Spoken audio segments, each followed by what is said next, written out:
नमस्कार। हरिभूमि टीवी के इस खास प्रोग्राम में एक बार फिर आपका स्वागत है। पूरे देश में लोकसभा चुनाव की धूम मची है। हरियाणा भी अछूता नहीं है। हर ओर चुनावी जोड़-तोड़, चुनावी गाना भाग व चुनावी गणित पर चर्चा हो रही है। इसी कड़ी में आज हम चर्चा करेंगे सरसा पर। सर साईनाथ की नगरी सरसा अपने सियासी मिजाज के लिए अलग पहचान रखता है। चाहे बात चौधरी देवीलाल की हो, चाहे हेतराम की या कुमारी शैलजा की या लक्ष्मण दास अरोड़ा की, सिरसा का जो चुनावी गणित है वो अलग तरह से रहा है। एक तरफ राजस्थान से, दूसरी तरफ पंजाब से सटा सिरसा अपनी सियासी मिजाज को लेकर के प्रदेश को भी अलग अलग समय पर अलग अलग दिशा दिखाता रहा है। इसी सर साईनाथ की नगरी पर आज हम चर्चा करेंगे। हमारे साथ हैं राजनीतिक सेफोलॉजिस्ट जोगेंद्र कथुरिया जी, वरिष्ठ पत्रकार व हिंदुस्तान न्यूज के संपादक रहे ex information commissioner Bhupendra Dharmani ji, वह सरसा से हरिभूमि के प्रभारी महावीर गोदारा जी।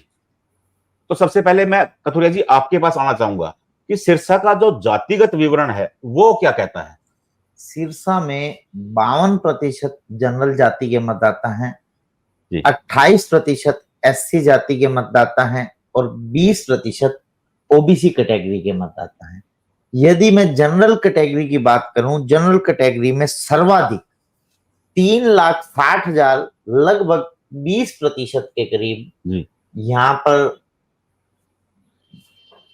जाट मतदाता हैं। यदि मैं जट सिख मतदाताओं की बात करूं तो लगभग 2 लाख के करीब जट सिख मतदाताओं की तादाद है। पंजाबी, खत्री, अरोड़ा, मेहता, इन सभी को मिलाकर यदि तादाद पंजाबी मतदाताओं की मैं आपको बताऊं तो लगभग 2 लाख के करीब है सिरसा लोकसभा क्षेत्र के अंतर्गत। यदि मैं केवल सिख मतदाताओं की बात करूं तो 3% लगभग 60,000 के करीब खत्री सिख मतदाता हैं। यदि मैं और जातियों में बात करूं तो सबसे पहले ओबीसी में कंबोज एक बहुत बड़ी जाति है।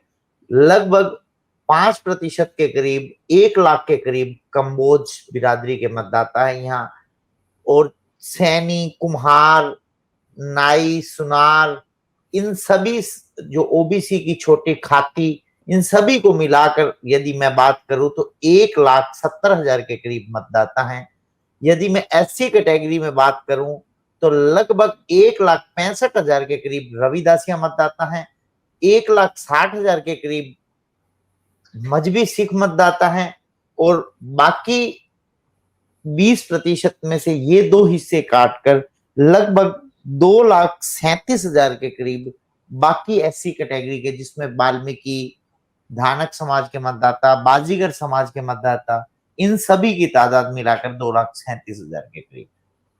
धर्माणी जी आप क्या कहते हैं? जो कथुरिया जी हमें डाटा दे रहे हैं जातिगत आंकड़ों का, यही है सिरसा का?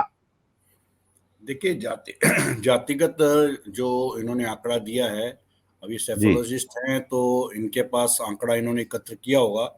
मेरे पास प्रकार का मैं कहूं कि मैंने कोई स्टडी की है तो बहुत ज्यादा इस बारे में मेरे को ना मैं इस डिटेल में पढ़ता हूं। आपको पता है जातिगत जनगणना के, क्योंकि मेरा ये मानना है कि जातिगत जनगणना में पढ़ने का अर्थ है कि चीजों को उलझाना जी। और अगर आप जातिगत जनगणना की बात करें तो फिर तो उसी वर्ग का आदमी जीतना चाहिए। फिर तो सरकार जो है, जो बनती हैं, हमारी ये भ्रांति है कि उस जाति का खड़ा कर दो तो उसको लाभ हो जाता है। हो जाता होगा 1-8% का, लेकिन मोटे तौर पर जो राष्ट्रीय मुद्दे होते हैं वो लोकसभा के लिए ज्यादा प्रभावी होते हैं और स्थानीय मुद्दे जो हैं वो प्रदेश स्तर के जब चुनाव होते हैं तो उसके लिए प्रभावी होते हैं।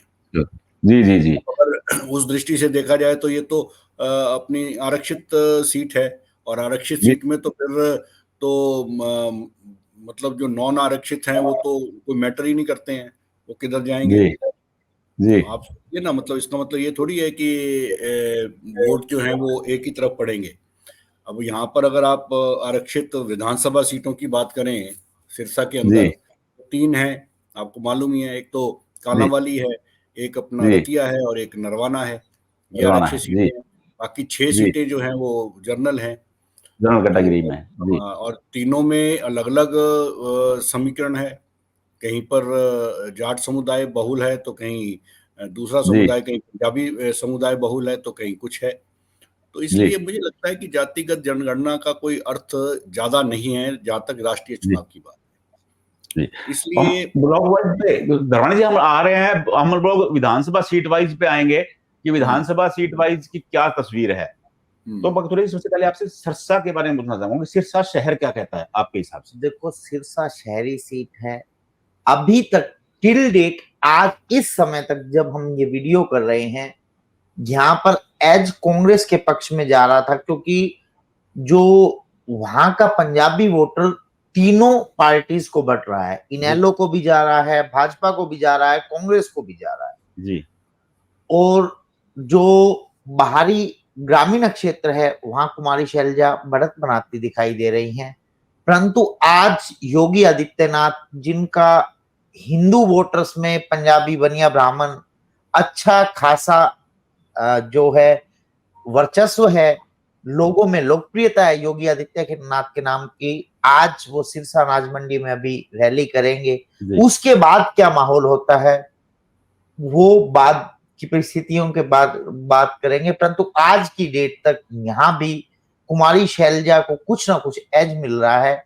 भविष्य में अगर परिस्थितियां बदल जाएं तो कुछ नहीं कर सकते। रमानी जी क्या कहते हैं आप सिरसा शहर के बारे में? आपकी कर्म भूमि है, आप लगातार वहां से रहे हैं। सिरसा शहर का तो मिजाज लगता है, मुझसे पहले अगर आप महावीर जी की टिप्पणी ले लें तो ज्यादा अच्छा है, क्योंकि ये तो इस समय फील्ड में है ना, मैं तो फील्ड में नहीं हूँ, मेरा तो दूसरा सर्कल है, आपको मालूम है। अब नहीं सर, जो नब्ज आप पहचान सकते हैं, 40 साल से आप लगातार नब्ज पहचानते रहे हैं। वो ठीक है आपकी बात, लेकिन एक बार जो आंकड़ा है वो थोड़ा सा प्रकाश डाल दें, क्योंकि वो इस समय फील्ड के अंदर है और फील्ड में क्या चल रहा है वो ज्यादा, जो अभी आपके सेफोलॉजिस्ट ने कमेंट किया उस पर उनकी क्या टिप्पणी है, उसके बाद बात मेरे को लगता है करनी थोड़ी और आसान होगी। क्या कहते हैं गुदारा जी?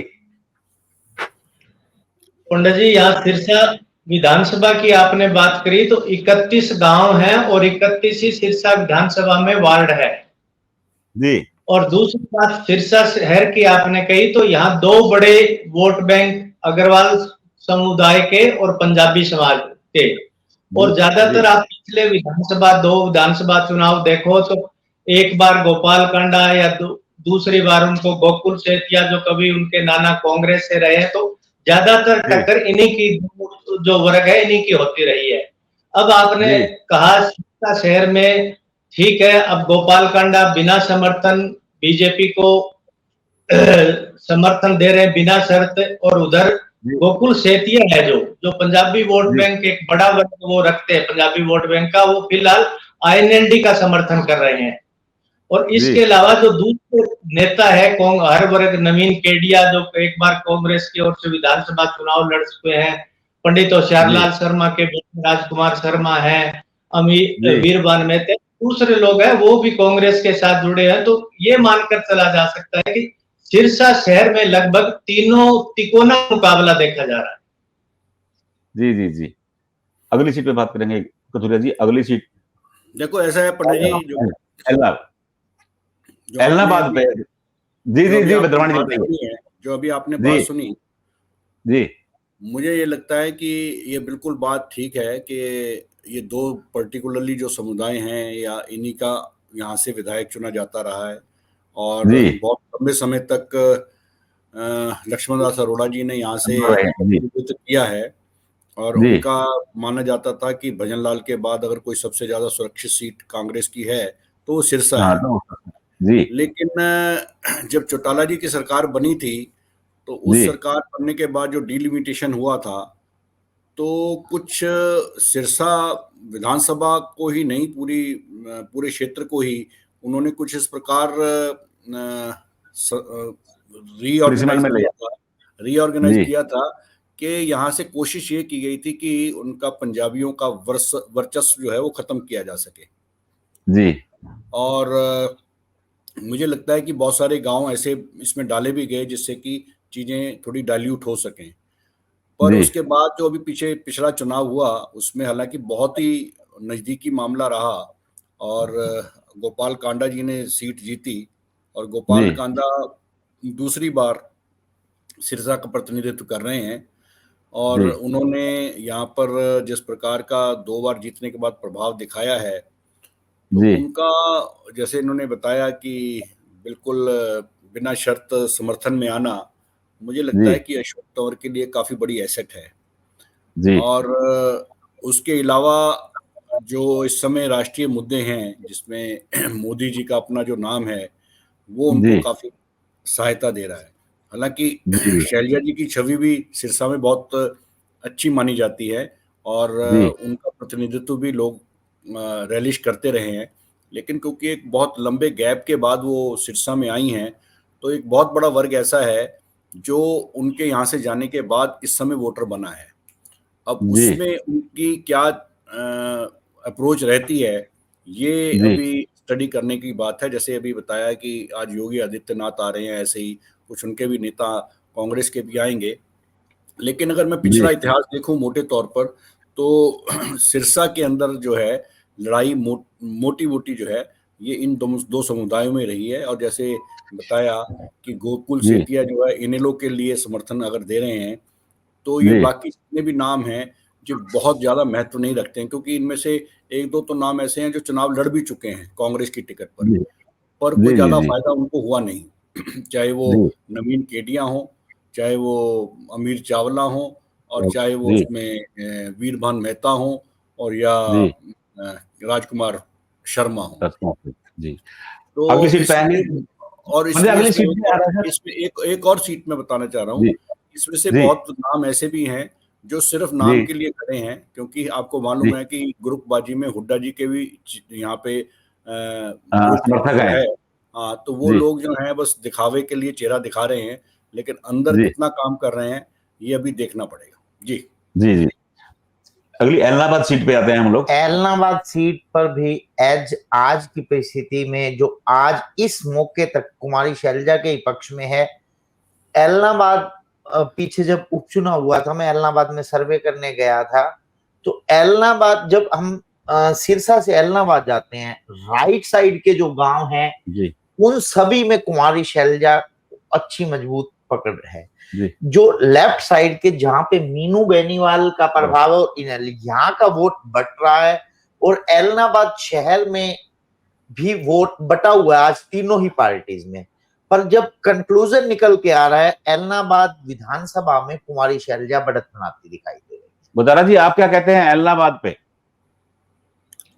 पंडित जी, एलनाबाद का जिक्र किया। एलनाबाद 2 हिस्सों में बटा हुआ है, जो इन्होंने अभी बताया। 45 क्षेत्र 45 गांव है जिससे मीनू बेनीवाल या वो जो ज्यादा वहां सक्रिय है। तो यहाँ से अब है चौटाला विधायक है फिलहाल, और अब एलनाबाद इनेलो का गढ़ भी रहा है, लेकिन अब अभय चौटाला कुरुक्षेत्र में लड़ रहे हैं जी, और उनकी जो टीम है वो भी लगभग ज्यादातर कुरुक्षेत्र में उन्होंने मोर्चा संभाल रखा है चुनाव के लिए।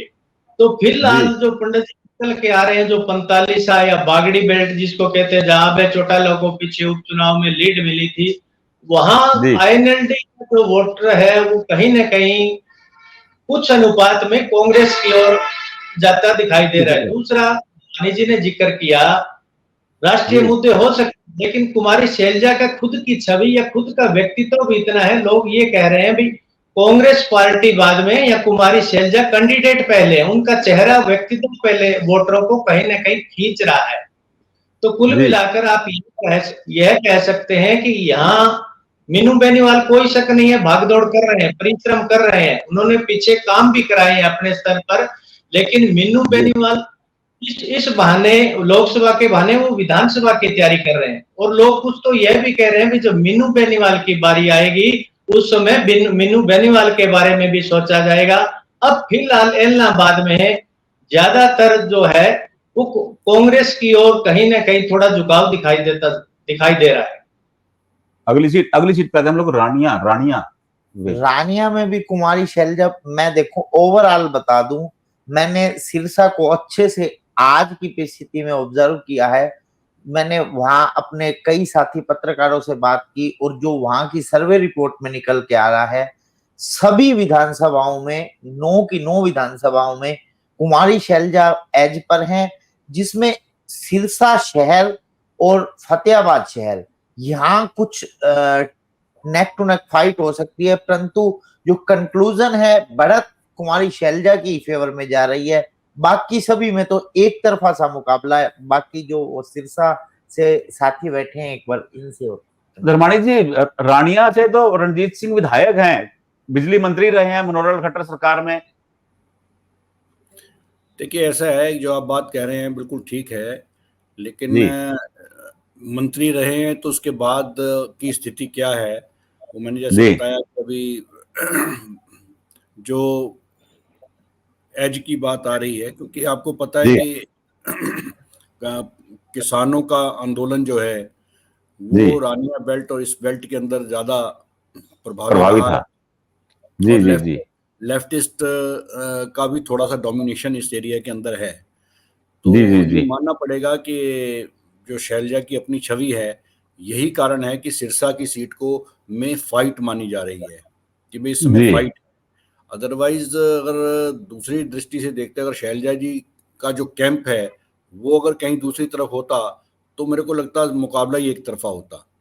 शैलजा जी की अपनी शैलजा जी की व्यक्तिगत अपनी जो छवि है उसी कारण यहाँ पर फाइट समझी जा रही है। और जितनी भी वोटें वो लेंगी और अगर जीतेंगी तो उनकी छवि के कारण ही जीतेंगी। अगर वो हारती हैं तो वो मोदी जी की जो एक हवा है और उनका जो काम है उसको लेकर मतलब स्थिति जो है बदलेगी, जो भी बदलेगी। और कोई शक नहीं, जो वोटर है वो ये जानता है कि ये जो इलेक्शन है ये लोकसभा का इलेक्शन है, जिसके लिए कि मोदी के हाथ मजबूत करने वाली बात है। क्योंकि मैं कुछ गांव में जब गया हूँ डवाली से, मैं पिछले दिनों आते हुए मैंने 5-7 गांव में रुका था, तो वहां पे मैंने जब चर्चा करी तो वहां के जो बुजुर्ग थे अनएक्सपेक्टेडली उन्होंने कहा, कहते नहीं हमने तो मोदी को वोट देना है।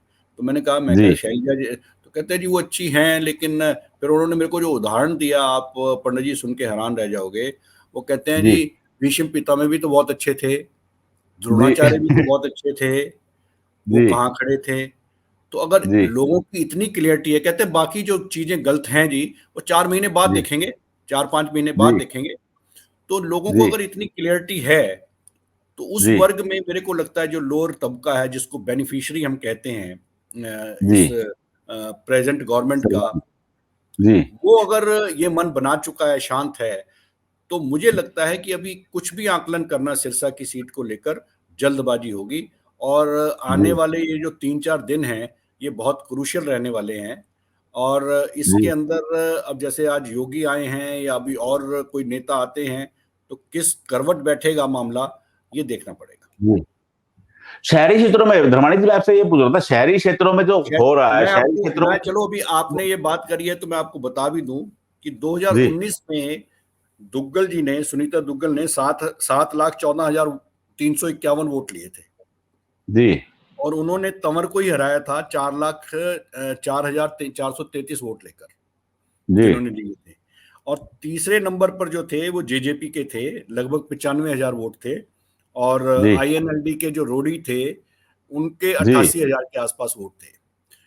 और अगर हम 2014 की बात करें तो उस समय जो आईएनएलडी के जीते थे वो 5,06,000 समथिंग से वोट लेकर जीते थे। और तंवर को उन्होंने हराया था, उन्होंने 3,90,000 वोट लिए थे। 2014 की बात कर रहा हूँ। तो इसलिए मैं ये समझता हूं कि अगर आप डिटेल में जाएंगे तो आप पाएंगे कि कांग्रेस का वोट जो है, मैंने और भी पीछे स्टडी किया है जिसमें अगर आप पीछे और जाएं तो लगभग 4 लाख के आसपास ही कांग्रेस के वोट जो हैं वो रहे हैं।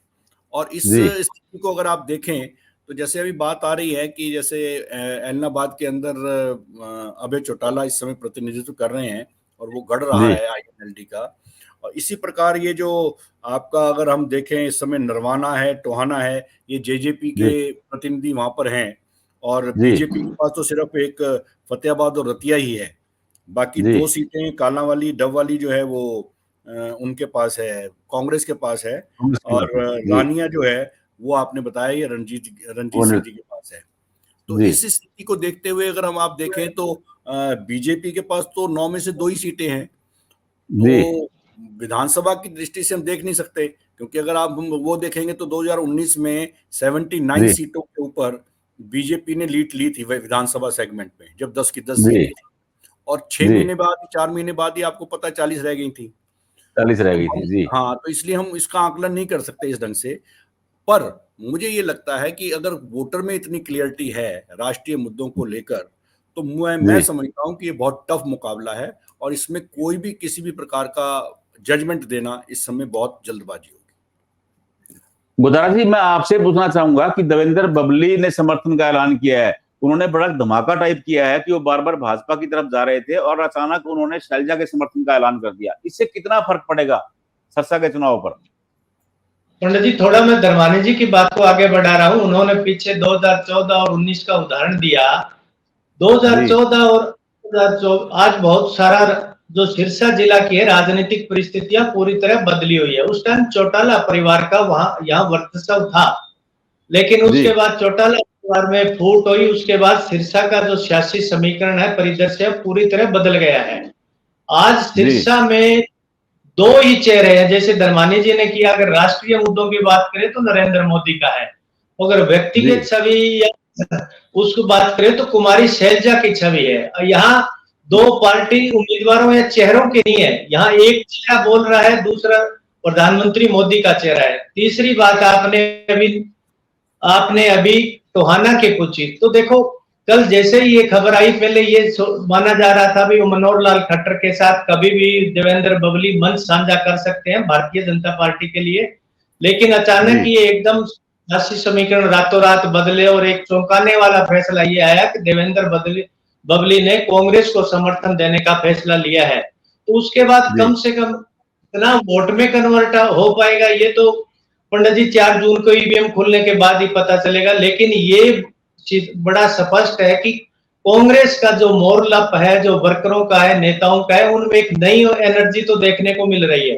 दूसरी बात, ये तक मोटे तौर पे गुटबाजी कांग्रेस में अक्सर रहती है। हालांकि आज कल किरण चौधरी का दर्द झलका है, उन्होंने कहा है मेरे को न्योता नहीं दिया जा रहा, पर कम से कम सिरसा जिला में अभी तक जिस तरह की आप धर्मानी जी ने जिक्र किया, या माउथ पब्लिसिटी शैलजा की है या कांग्रेस उम्मीदवार की है, माउथ पब्लिसिटी इतनी है कि उसके आगे जो दूसरी ओर है, जो गुटबाजी है, वो पीछे जाती दिखाई दे रही है। जी जी। तो सुरेश जी, आप रतिया सीट के बारे में क्या कहेंगे? वो पूर्व सांसद दुग्गल वहां से चुनाव लड़ी थी, उनका एक बड़ा कैडर था रतिया में, उन्होंने खुद बनाया था। अब वो दुग्गल नहीं है, तो रतिया पे क्या मिजाज रहेगा? देखिए, रतिया पहले कांग्रेस के भी विधायक रहे हैं, पुराने टाइम पे ये इनेलो का भी गढ़ रहा है। आज यहाँ भाजपा के विधायक हैं लक्ष्मण नापा जी। मुझे ये लग रहा है जो वहां पर कुमारी शैलजा का प्रचार हुआ, उनके टिकट मिलने से पहले ही लोग ये कहने लग गए थे कि एक बार कुमारी शैलजा यहाँ नामांकन आकर भर दें, चुनाव हम लड़ लेंगे। कुमारी शैलजा खुद घबरा रही थी कि मेरे पास सिरसा में अंबाला जितनी एक्टिव टीम नहीं है। 28 साल बाद पहुंची है, 26 साल बाद। तो 26 साल बाद यदि वो सिरसा में, परंतु जो उनका चुनाव है वहां की जनता लड़ रही है, उनको भरपूर समर्थन मिल रहा है। जो जीटी रोड बेल्ट है वहां पर यदि मैं जातिगत आंकड़ों की बात करूं, अंबाला में केवल 6% जाट मतदाता है, 94% नॉन जाट, जो कि बीजेपी का कोर वोट बैंक है। इसलिए वहां कुमारी शैलजा लगातार चुनाव हार रही थी। और यहाँ पर जो जाट मतदाताओं की तादाद है लगभग 20% है। उसके बाद जो जट सिख प्लस मजबी सिख, इन सभी की तादाद मिला दी जाए तो 20% से अधिक बनती है। 20 और 20 40% तो सीधा ही कोर वोट बैंक जो आज एंटी मोदी हो रखा है और वो कुमारी शैलजा की झोली में जा रहा है। यही कुमारी शैलजा को बढ़त दिलवाने का काम कर रहा है। क्या कहते हैं जी, हमारे सेफोलॉजिस्ट कह रहे हैं कि जो जट सिख वोट है या जाट वोट है, उसके कारण शैलजा को बढ़त है। धर्मानी जी, क्या कहते हैं आप? देखिए, ऐसा है कि ये इनकी अपना आंकलन है। जैसे अभी महावीर जी ने कहा कि INLD में जो विघटन हुआ, अगर वो विघटन नहीं होता तो जैसे 2014 में उन्होंने ये सीट जीती थी सिरसा की। जी और 2000 अगर आप 19 की बात करें तो जेजेपी और आईएनएलडी के अगर वोट आप मिला दें तो 2 लाख जी के आसपास वोट बनते हैं।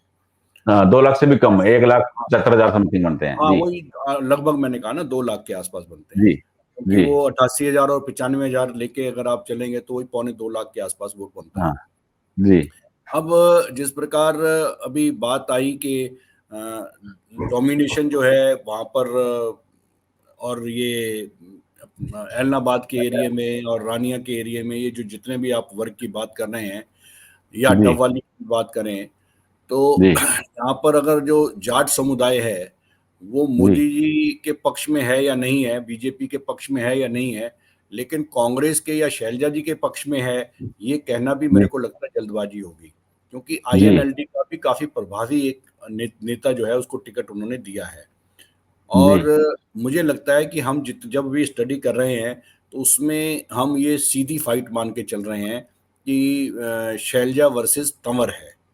समझ है। जी जबकि असलियत ये है कि इसमें तीसरा जो कैंडिडेट है आईएनएलडी का वो भी बहुत अहम रोल प्ले करने वाला है किसी जी की भी हार जीत के अंदर, क्योंकि अगर ये आईएनएलडी अपना कोर वोटर जो पुराना इनसे छिटका है या टूटा है, दो हिस्सों में बटा है, वो यूनाइट करने में सफल रहा तो इसका लाभ सीधा सीधा बीजेपी को होने वाला है। जी और तीसरी बात ये है कि आप ये मान के चलिए जो मैंने आपसे अभी कहा कि इस पूरे गणित के अंदर जो एक वर्ग है उस वर्ग के नाराज होने के बाद भी हम ये जो जिसको वोकल कहा जाता है ना, वोकल जो जी है जो सामने आता है वो जी वर्ग से ज्यादा वोटिंग जो है वो वर्ग करता है जो शांत रहता है और जो आपको पता है जी लेबर क्लास है, जो बेनिफिशियरी है, जिसके घर में राशन जा रहा है, जिन्होंने जी बेनिफिट्स लिए हैं। क्योंकि मेरी जी बहुत सारे गरीब लोगों से जो बात हुई है वो सीधे सीधे नाम ही एक ही लेते हैं, कहते जी होंगी, वो 4 महीने जी बाद आएंगे तब देखेंगे, आज की डेट जी में ऊपर तो मोदी को वोट देंगे। अगर ये क्लियरिटी जी लोगों में है तो मैंने कहा ना बड़ा टिपिकल इलेक्शन है, इसमें हार जीत का मार्जिन बहुत ज्यादा नहीं रहने वाला और ये जी सीट जो है वो लास्ट मोमेंट तक किसी भी तरफ कहना मैं समझता हूँ मेरे लिए तो मुश्किल है, बाकी अगर कोई और जी इस पे आकलन कोई देना चाहे तो मुश्किल है, क्योंकि शैलजा जी की जी छवि डेफिनेटली अच्छी है, इसमें कोई शक जी नहीं, पर शैलजा जी की छवि के साथ साथ मैंने जैसे कहा ना कि अगर लोगों में ये क्लियरिटी है कि वो किस कैंप में खड़ी है, जी उनका उनको उनके लिए नेगेटिव उनका कैंप है। देखिए मैं आपको मजेदार बात बताता हूँ, इसी बातों बातों में बात आ गई कि जी शैलजा जी की छवि अच्छी है लेकिन वो किस कैंप में खड़ी है, और जी उधर कंवर मतलब उनकी छवि शैलजा के मुकाबले में नहीं है, लेकिन वो जिस कैंप में खड़े हैं वो उनके लिए प्लस है। जी एक की छवि प्लस है, कैंप गलत है, वो एक की छवि थोड़ी नीचे है तो कैंप अच्छा है, तो वो कितना बैलेंस बनेगा ये देखना पड़ेगा। गुजारा जी, आप क्या कहते हैं कि मुकाबला सीधा सीधा है?